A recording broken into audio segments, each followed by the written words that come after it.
नमस्कार, मैं सुनील कुमार आपका स्वागत करता हूं आपके अपने चैनल क्या ऐसा होता है में।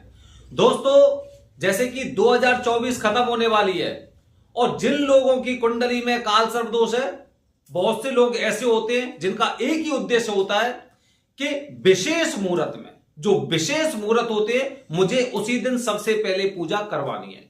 काफी लोग ऐसे होते हैं जो इससे पहले पूजा कर चुके होते हैं और पूजा करने के बाद उन्हें पता रहता है कि इसका कोई विशेष मुहूर्त भी होता है। तो दोस्तों, 26 और 27 तारीख फरवरी में महाशिवरात्रि है। महाशिवरात्रि वाले दिन जिस इंसान को काल सर्प दोष की पूजा वरदानी पंडित जी से, ग्रुप में या प्राइवेट, वो आपकी मर्जी है, खासकर जो प्राइवेट पूजा करना चाहते हैं वो दिए गए नंबर पर संपर्क करें, क्योंकि महाशिवरात्रि की बुकिंग शुरू हो चुकी है।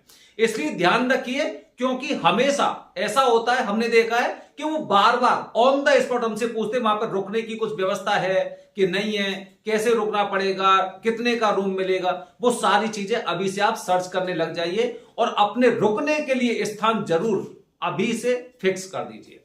ठीक है दोस्तों, आज मैं अपनी वीडियो के माध्यम से आपको बता रहा हूं कि आप में से काफी लोग ऐसे होंगे जो ये बताते हैं कि मुझे अभी तक ये पता नहीं चला कि मेरी कुंडली में काल सर्प दोष है कि नहीं है।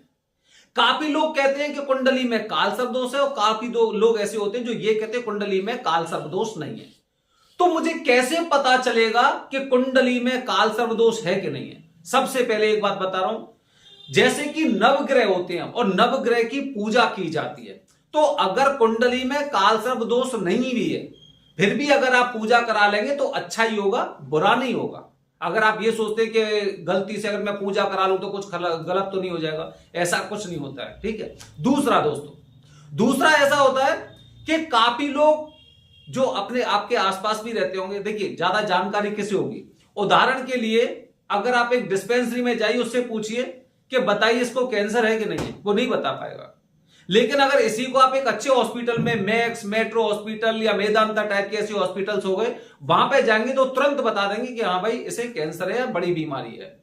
तो इसीलिए अगर कुंडली दोष से संबंधित कोई भी जानकारी चाहिए तो आप इस नंबर पर संपर्क करिए, क्योंकि जहां पर यह पूजा होती है वहां पर कुंडली का विश्लेषण अलग तरह से होता है। तो ध्यान रखिए, आसपास के लोग आपको हो सकता है ठीक से जानकारी नहीं दे पाए, लेकिन जहां पर इन चीजों का निवारण होता है वहां पर आपको इस चीज का समाधान अवश्य मिलेगा। दोस्तों, समस्या ये होती है कि हम में से बहुत से लोग ये जानते हैं कि राहु और केतु के बीच में जब सारे ग्रह आ जाते हैं, आप भी अगर आपके पास कुंडली है तो राहु पर पेन रखिए और केतु तक, जहां पर केतु है वहां से ऐसे सर्कल बनाइए, इधर हो या इधर हो, कहीं पे भी ऐसे सर्कल बनाइए। अब इसी दरमियान सारे ग्रह मौजूद हैं तो निश्चित रूप से काल सर्प दोष है। लेकिन अगर कोई ग्रह बाहर है तो यह निर्भर करता है कि हाँ भाई दोष है कि नहीं है।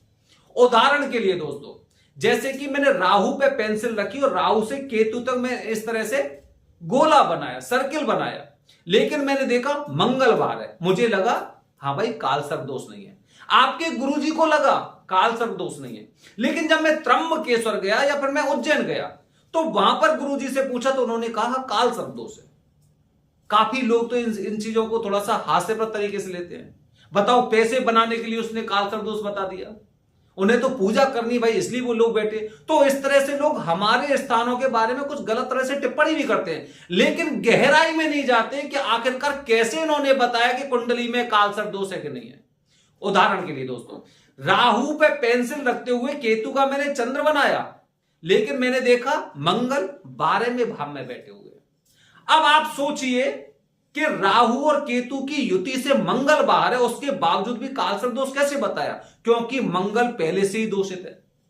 12वें भाव में मंगल की उपस्थिति मांगलिक दोष बताती है। बताया जाता ना कि अगर युति से कोई ग्रह बाहर है तो मतलब कोई हमारे सपोर्ट में है ना, लेकिन सपोर्ट वाला इंसान ही अगर दोषित हो, दोष हो, तो वो आपकी मदद कैसे करेगा? इस तरह से आपकी कुंडली में यह भी काल सर्प दोष माना जाता है। काफी लोग इसे अर्ध काल सर्प दोष बोलते हैं और काफी लोग इसे आंशिक काल सर्प दोष बोलते हैं।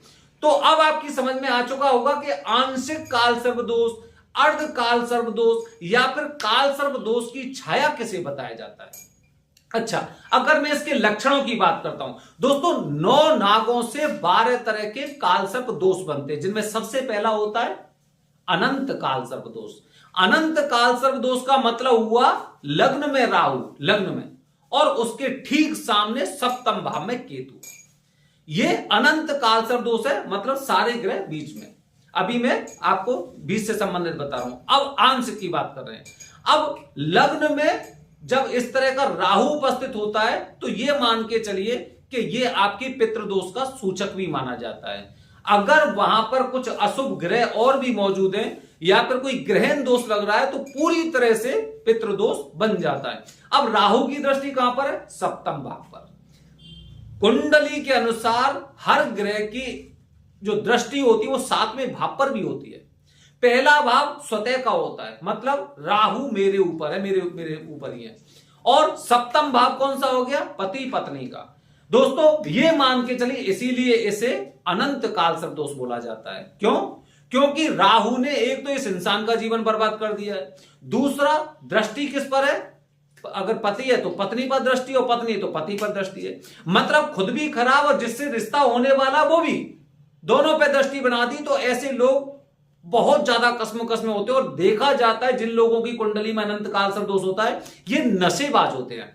मतलब नशे के शिकार ऐसे लोग होते हैं, ये अपनी परेशानियों से मुक्ति पाने के लिए नशे का सहारा लेते हैं। अच्छा, तो दोस्तों ये तो अनंत कालसर्प दोष हो गया कि इंसान खुद से भी परेशान, अपनी पत्नी से भी परेशान, ऐसी स्थिति आ जाती है, पति से भी परेशान। लेकिन अगर ये दोष कोई एक ग्रह बाहर है, अब बाहर कौन सा है? जैसे उदाहरण के लिए मंगल कर लिया, तो निश्चित रूप से पति पत्नी से संबंधित समस्या होंगी। अगर सूर्य बाहर है, उदाहरण के लिए सूर्य अगर अष्टम भाव में बैठे हुए, कहां पे बैठी है? तुला राशि में या वृश्चिक राशि में बैठे हुए, और तुला वृश्चिक के गुरु कौन होते हैं? शुक्र होते हैं। शुक्र की राशि में सूर्य नीच के माने जाते हैं। तो अब ऐसी स्थिति में क्या होगा? ऐसी स्थिति में आपके पिता से आपके संबंध खराब होंगे। ठीक है, आपका जो तेज है वो तेज दिन प्रतिदिन घटता जाएगा, आपका कोई काम बनेगा नहीं। तो दोस्तों ये निर्भर करता है, ऐसा नहीं कि 12 तरह के कालसर्प दोष होते हैं तो आंशिक कालसर्प दोष भी 12 तरह के होते हैं।